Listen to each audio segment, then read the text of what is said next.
What if your business is profitable, but it still feels tight, stressful, or unpredictable? That pressure may not be coming from a lack of sales. It may be coming from unclear numbers, cash flow surprises, scattered decisions, or a business plan that looks good on paper but never made it into daily operations. On this episode of Profit with a Plan podcast, we're talking about why profitable businesses can still feel under pressure and what owners might often miss when they're trying to grow, plan, or simply get ahead of the next fire. You'll hear how business clarity helps owners make better decisions, why quick wins matter more than complicated plans, and what cash flow can reveal before the bigger problems show up. So if you've ever looked at your revenue and thought, why doesn't this feel easier yet? Yes, this conversation will help you see what might be happening underneath the surface.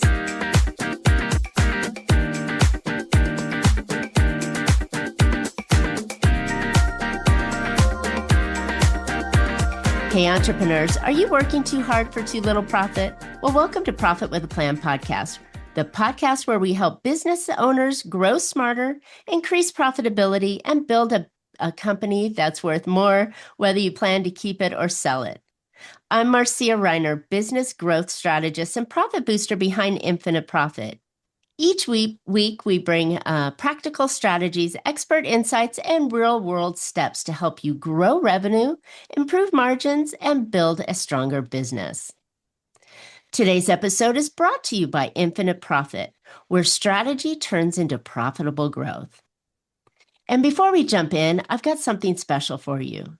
If you've ever plateaued or you just find your marketing is not producing the results it should, I encourage you to go get the free Profit Booster Growth Map. In just a couple of minutes, it will help you identify where to bring in more qualified clients and where your profit leaks might be costing you more money. You can go get yours after the show at profitbooster.biz. And by the way, there's no sales call required. Now let's get into today's conversation. My guest today is Paul Sweeney.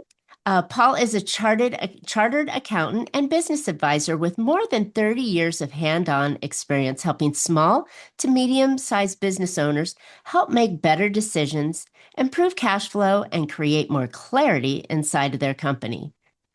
He has the gift for taking complicated financial and planning pieces of business and explaining them in plain English so that the owners can stop guessing, start reacting, and start seeing what really is happening behind those numbers.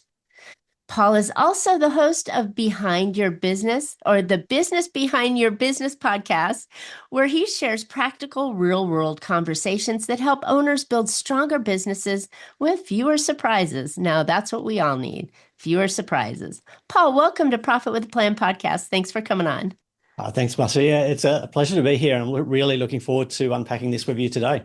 Me too. Me too. Okay. So, when we talk about business planning or we talk about financial things, people start to yawn and tap off, but this isn't that kind of conversation. We're talking about kind of the wrapper that wraps around that, so it makes it a lot easier, right? Oh, absolutely. I think, if I mention the word business planning, it's at a party, it's guaranteed to part the waves and people will just run. And that's not the kind of thing we're talking about that I want to talk about today, because really, that phrase, it's got some really bad vibes attached to it. People just want to run. It's probably the fastest way for me to clear the room other than talking about taxation. So, Oh my gosh, isn't that the truth? Coming from a financial planner in my previous life, yes, right up there with when you're sitting on an airplane and someone asks, "What do you do?" and you say, "I sell insurance," and they immediately turn away from you. It's because I think it's something that has to be done that's really boring. People don't do it. They build out this long thing and then it sits somewhere in the corner and they never look at it again until someone reminds them that they got to do it again next year. And that's really sad for me. I'm a firm believer that a business plan ought to be a living, breathing document that you work off of and create the company and the goals that you really want out of it. And it's kind of that roadmap.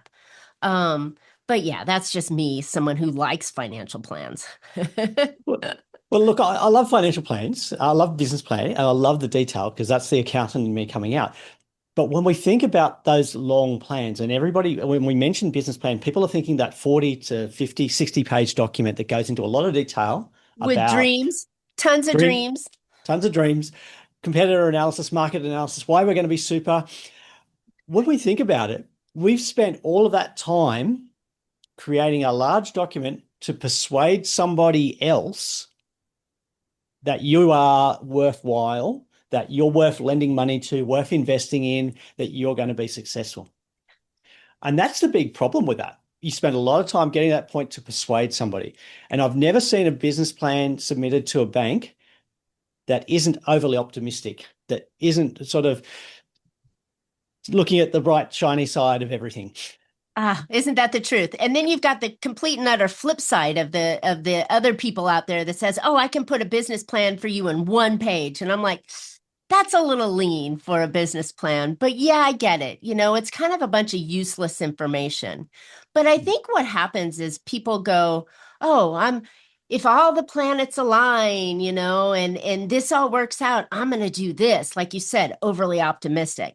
How do we make it user friendly? How do we make it to real it actually does something? Well, I think that it's really got to be a document that captures what you are going to do, what you need to do. It's a document that gives you direction and focus. And now you mentioned the one-page plan, and I'm actually a fan of one-page plans when they're done correctly. Oh, Okay. okay. And the reason I'm a fan of the one-page plan when it's done correctly is on one page, you have a simple guideline, a simple roadmap for your week. It tells you your key priorities and the key actions. And Hang the on a other second. thing You said for the week?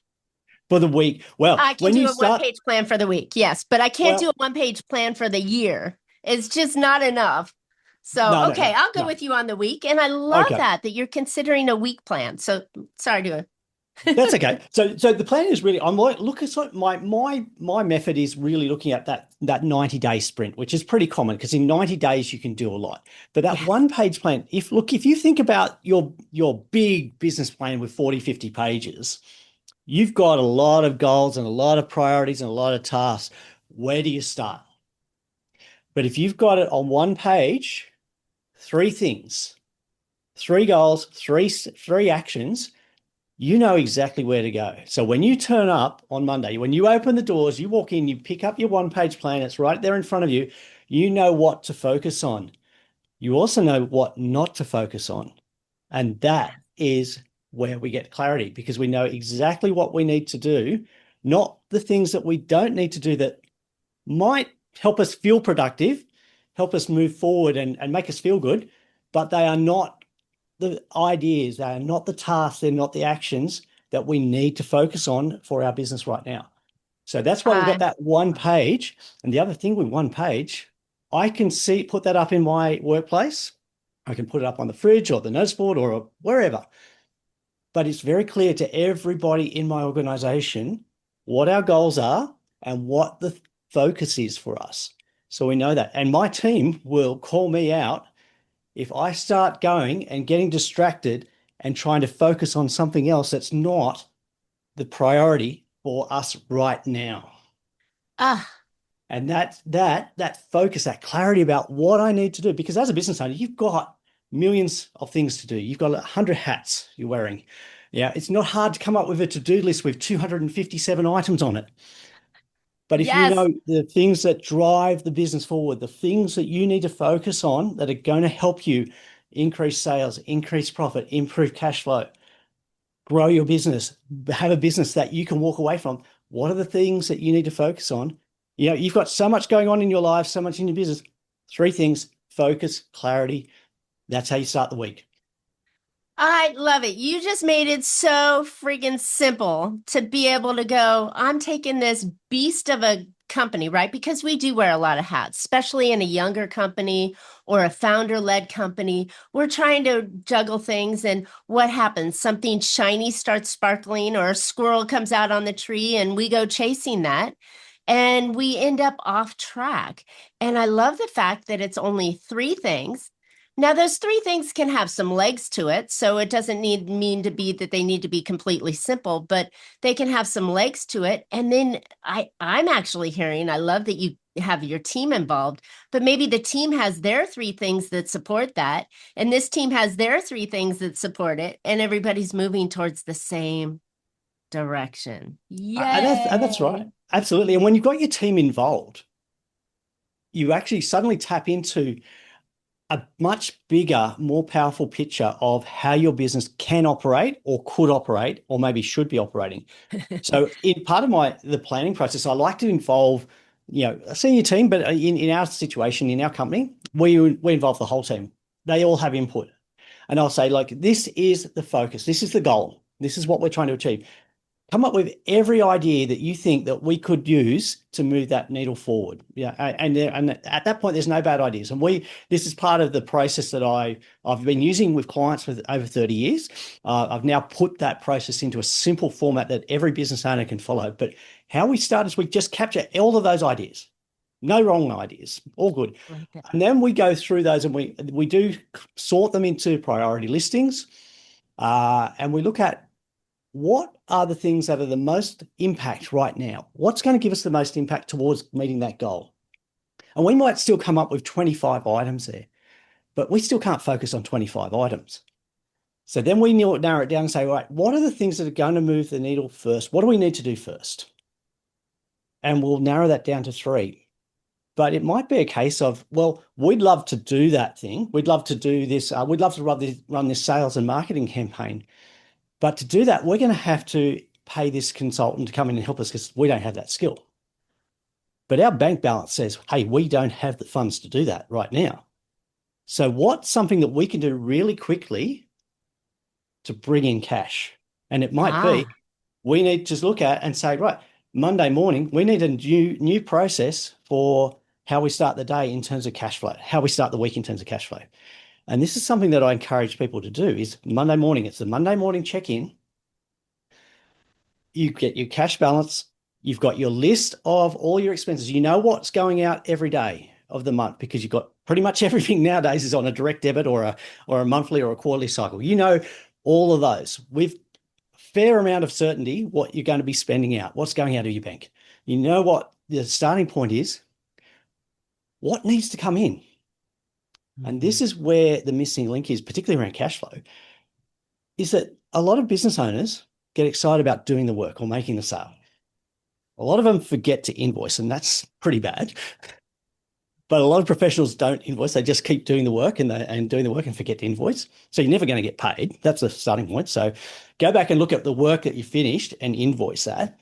But then the next slide is you've sent the invoice to the customer hasn't paid you. So what are you going to do about that? Okay, if you don't contact them, chances are they're going to think, oh, he's not chasing that money. I've got other bills to pay. I'm going to pay them first.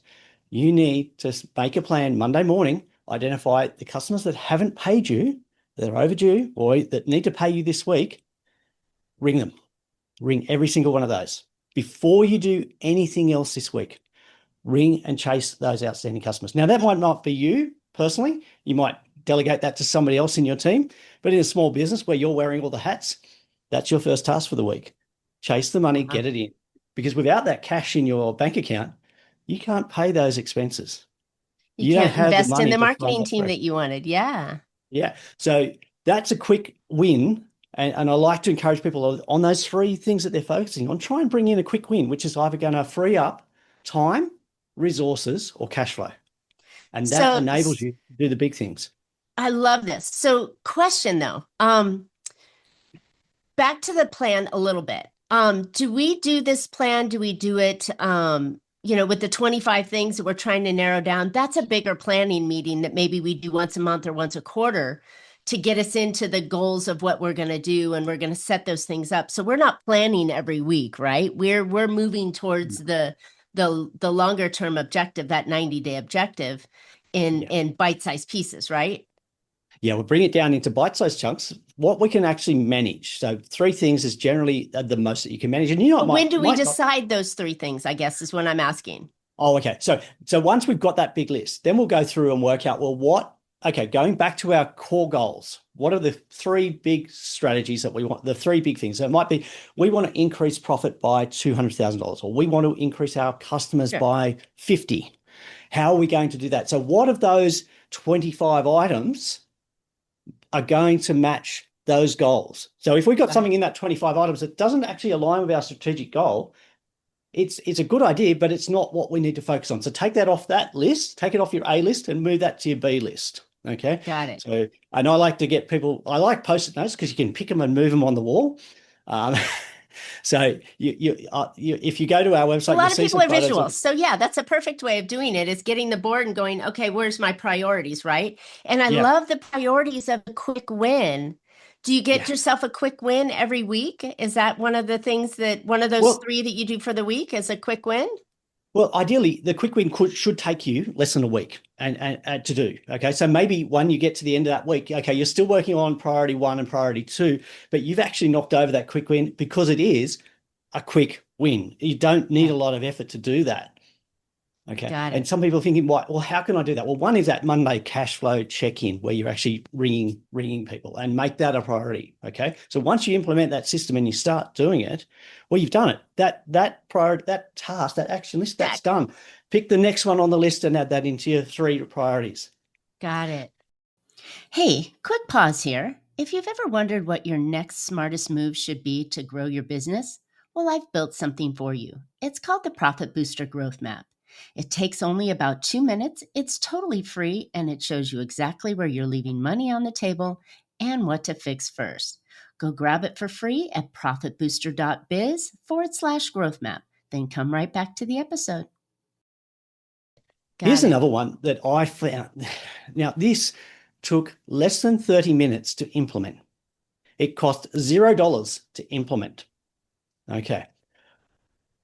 I started working with this client back in the global financial crisis. Okay. Doom and gloom everywhere. The conversation instead with this client was, how do we take the opportunities here and grow? Mm, And one of the biggest things was cash flow. They had these great ideas. They didn't have the cash flow to do it.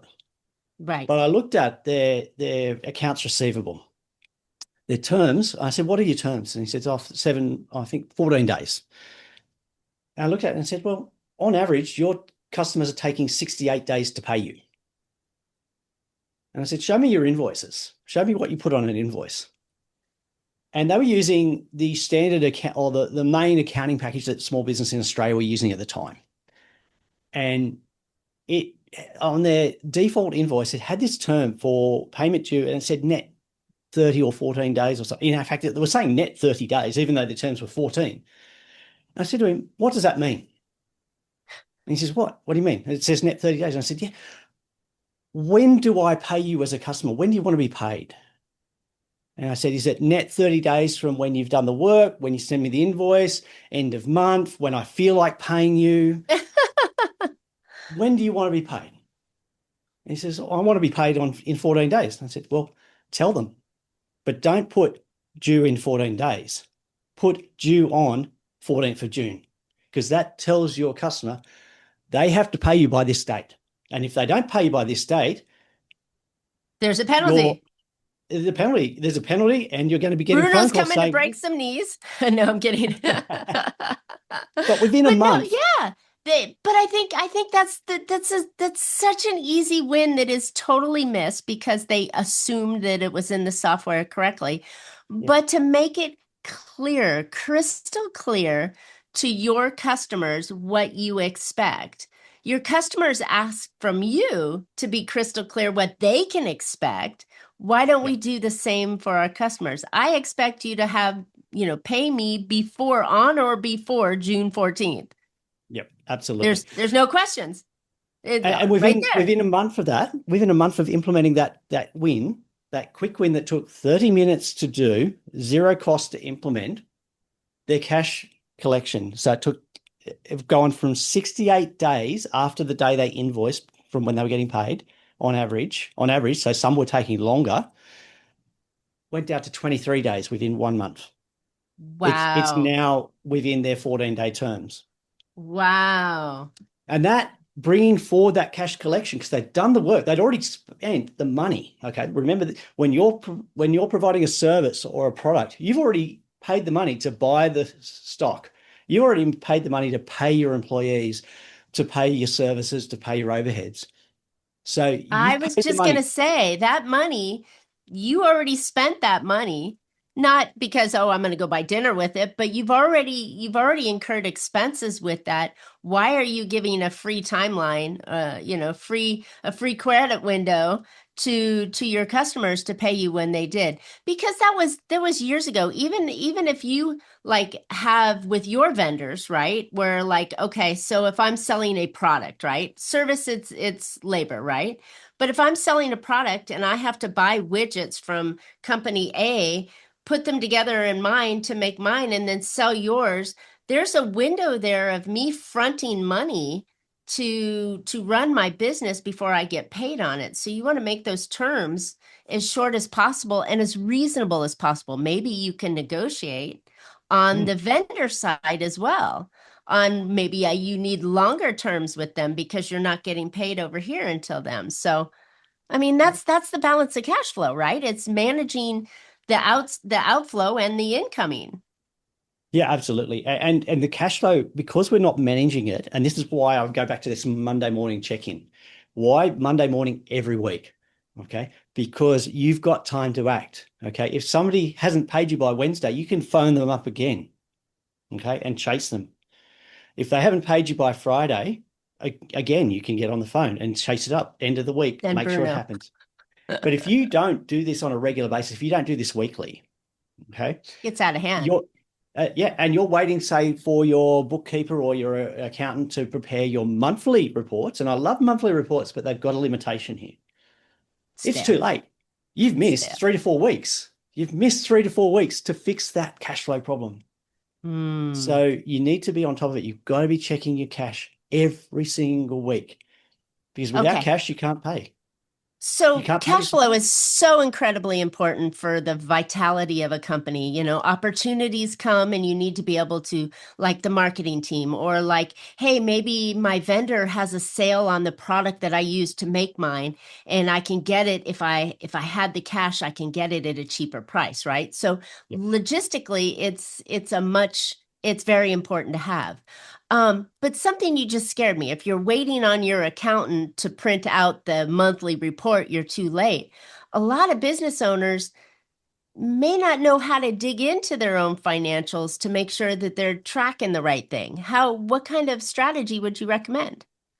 Well, okay. I think the thing is, as a business owner, and I know a lot of business owners that don't know how to even open their financial accounting package. Okay. Well, So we'll true. move on from that. But as a business owner, I'm yet to find a business owner that can't open their banking application on their phone and find out what's in their bank right now. Got it.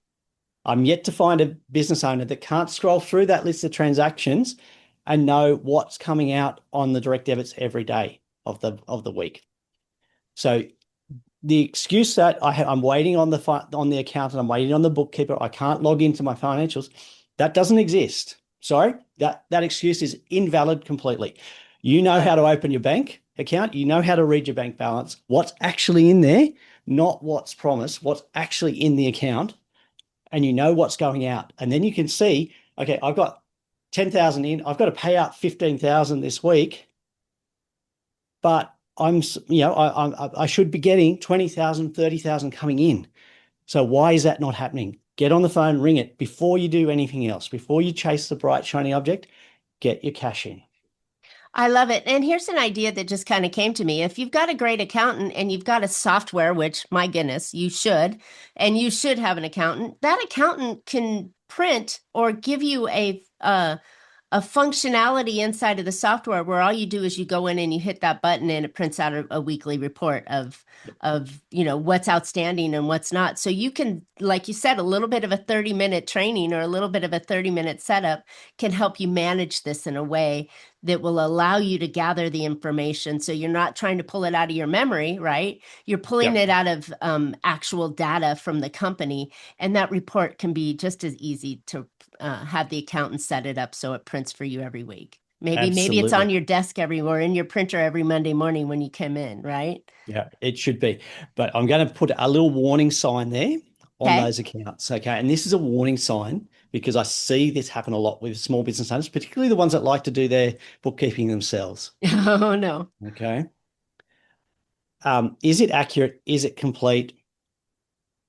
And is it the truth? Okay. Well, Have you got and I everything think, in there? Paul, that's a whole nother conversation on accuracy of accounting and data, because garbage in is garbage out. So we need to Absolutely. we'll make the assumption that the data that they're reading is accurate at this moment. Absolutely.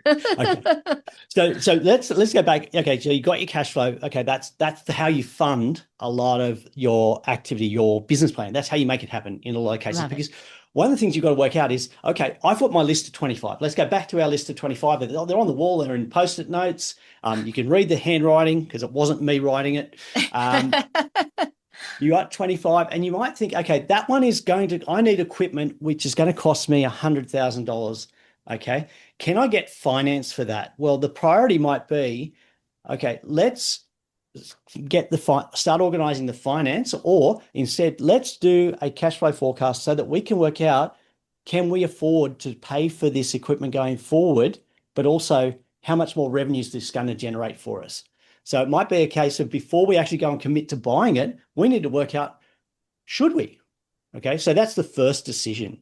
Okay, and sometimes we'll have in our list, we might have 25 items, but we might have 4 of them which they follow consecutively in order. Okay, for number 4 to happen, number 1 has to happen first, and then 2 and 3. So we can't start with number 4.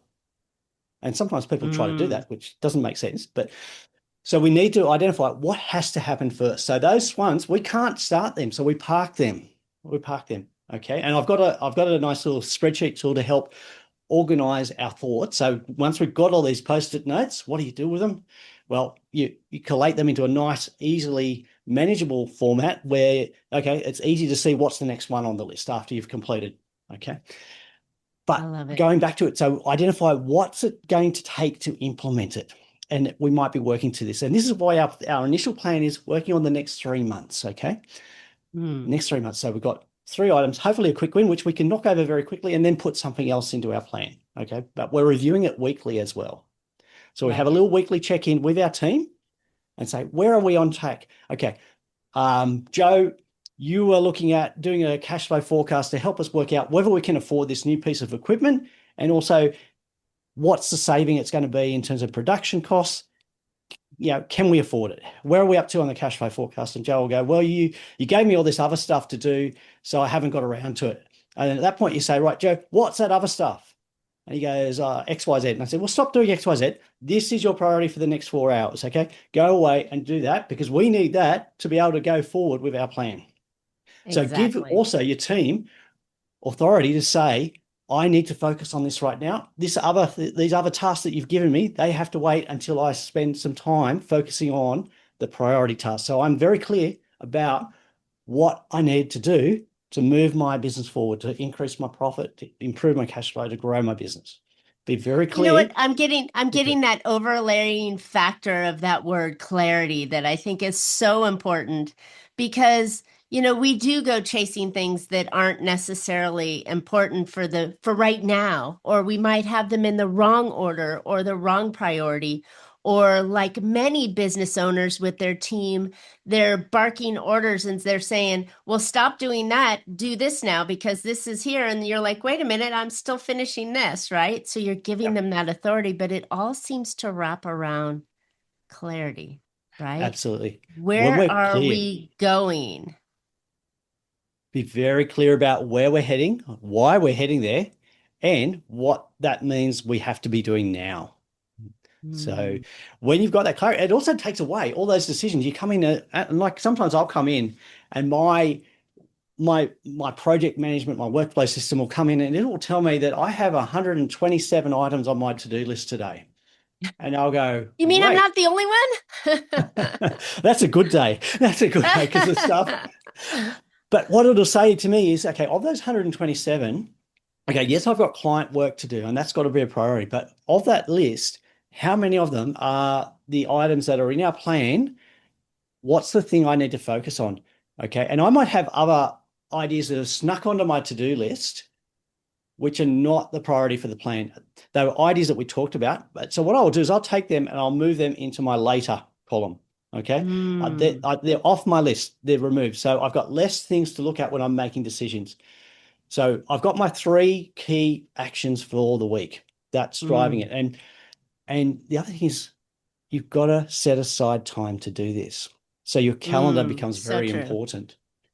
Book those appointments to do those things in your calendar.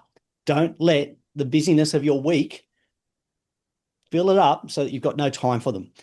Book in time for the calendar. And that might mean you need to get out of there. You might need to get out of your office, get away from the workplace, go somewhere where you can focus for maybe an Mm. hour at a time. Maybe that's all you can manage because you're too busy. We're going to work on that. That's part of the plan.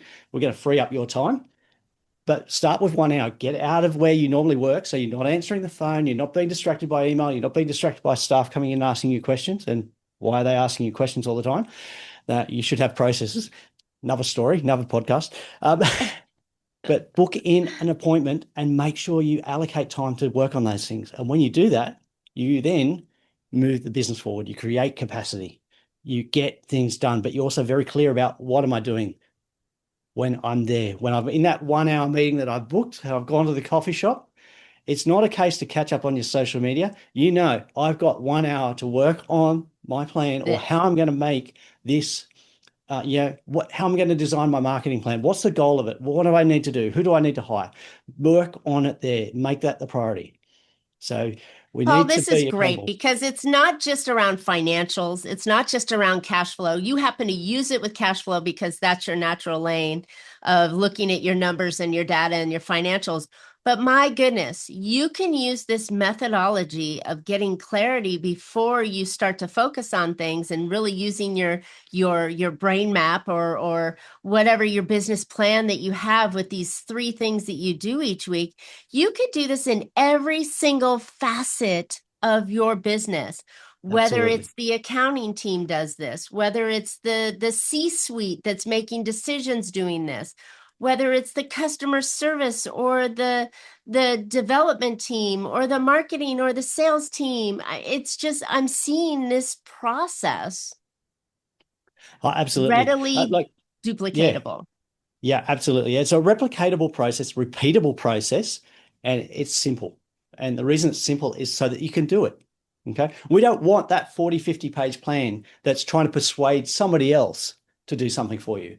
We want a simple, clear, focused plan helping you make decisions about where I'm spending my time right now, what I need to focus on, also what my team needs to focus on, but also your team knows you need to focus on this because the plan is up and it's visible to everybody. And they know, hey, okay, so Paul's gone and he's working on this new service delivery that we've decided we need to have because the government's gone and changed the rules. How are we going to implement it? That's a priority because that's going to lead to more revenue for us. So Right. while Paul's working on that, we're not going to interrupt him with admin calls or what do we do with this client or chase the thing. We know he's working on that. So, but we also know he's booked out that time in his calendar. When he comes back, then we'll ask him the questions. But being Yeah. very And then clear they know about where their we spend our time. process. They know their Absolutely. process that's going to support what you're doing because everybody it's got legs and everybody has their jobs and pieces with it. And so I really like that. All right. Yeah, Paul, we can go on about this for a long time and talk about different areas to really improve in. And like I said, this process, this framework can be used in any section within your company, whether it's the big pieces or the little departmental pieces. The same process works well with it. So where can listeners find out more about you, how they can do this process and really start to get their cash flow going in the right way? absolutely. The easiest way to find me is to search for Paul Sweeney, accountant. Okay. And that'll take you straight to my website where there'll be links to the course where I've actually created and put this methodology into a simple, repeatable framework for you as a business owner to use every day with your team, make things happen. But it's a simple, repeatable framework for you to use. It's the same process I've been using for over 30 years with all my clients, and it That's works. amazing. It works. We get great results, clarity, focus, and achieving that results. Better profit, better cash flow, better sales, better lifestyle, better, more freedom. I love it. So, What we all got into business for, which was the lifestyle. Little did we know we opened this gigantic can of worms. absolutely. Exactly. So, Paul, repeat your website again where they can find this. Okay. So if they search for Paul Sweeney Accountant, okay, and if you get to .com.au, but yeah, Paul Sweeney Accountant, you'll see the information on that course, or the business planning operating system, as I call it. You also see resources in terms of how you can improve your cash flow, how can you improve your operations, links to my podcast where I interview other guests to help you. I'm bringing in the board of advisors for you, the experts from everywhere that you don't have access to, but I'm bringing them and making them accessible to you every week. And I love that. I love part of that. That's one of the things that really excites me, is helping people, get the skills to grow their business, get the knowledge from people that have been in the field working, helping business owners, not just AI, not just Google, but real people with real results, helping real people running real businesses. I love it. And so keep going. Paul Sweeney Accountant, that's where all the resources are to help you with your business. Love it. Thank you, Paul. Thank you so much. And thank you, listeners, for tuning in today. I hope you're walking away with a couple of practical ideas that you can put to work right now to grow more profit and a more valuable business. And I know that having this simple one-page plan that you can work off of that starts to get the momentum going, right? You're taking that first step and you're starting to get those little quick wins, and then you're starting to build the framework that's actually going to help you achieve the step, rather than looking at this long plan going, where do I go? So I love that you're using this, Paul, and you've shared it with us in a way that totally makes sense and makes it easy for us. So thank you. You're welcome. It's been an absolute pleasure. Yeah. And before we go, if you want a clearer path to more revenue and stronger profit, go grab your free Profit Booster Growth Map. It'll quickly show you the top opportunities, similar to Paul's, but no way comparable. But it'll show you where those top opportunities are to grow your revenue and stop those profit leaks that may be holding your business back. You can go get it anytime, or more particularly after the show, at profitbooster.biz, B-I-Z. And if this episode gave you value, be sure to subscribe and share it with other business owners who may need to hear it. And I'll see you on next week's show with more strategies to help you grow smarter and a more profitable business. So until then, make your plans and profit with them. Thanks again, Paul. Thank you.